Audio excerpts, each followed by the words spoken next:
Hello everyone, welcome to my channel. आज चाहिँ म तपाईँहरूको सामु पाको रेसिपी लिएर आएको छु। यो सुकेको पालाई चाहिँ मैले काटकुट गरेर भिजाएँ।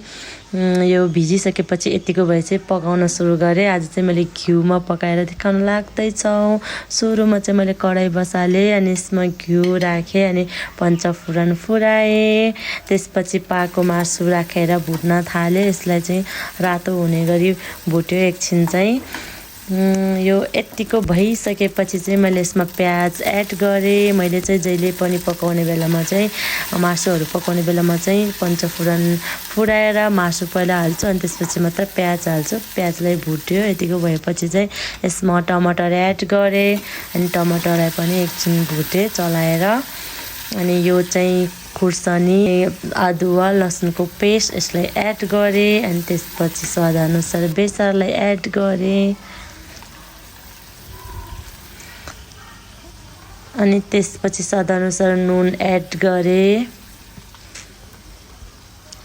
आफूलाई कति चाहिन्छ त्यति एड गर्ने है नुन चाहिँ।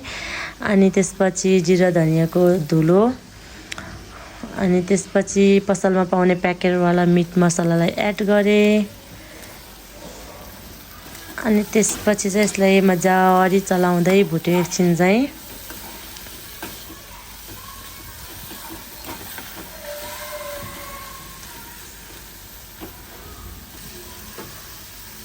अब यो यतिको भइसकेपछि चाहिँ थोरै पानी एड गरेँ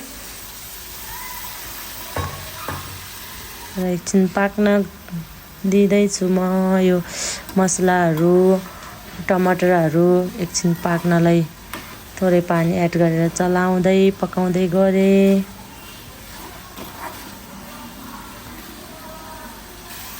अब यो यतिको पाकिसकेको छ। अब चाहिँ यसलाई कतिको सुप बनाएर खाने भन्नेमा भर पर्छ। मैले चाहिँ यसमा अब सुप बनाउन लाएँ, पानी एड गरेँ।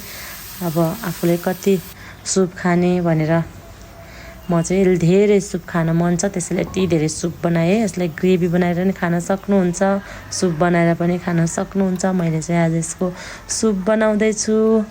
यतिको भयो। अब यसलाई राम्रोसँग एकछिन पाक्न दिने। अब यो चाहिँ रेडी भयो खानको लागि चाहिँ। अब पाकिसक्यो। Thank you so much watching my video.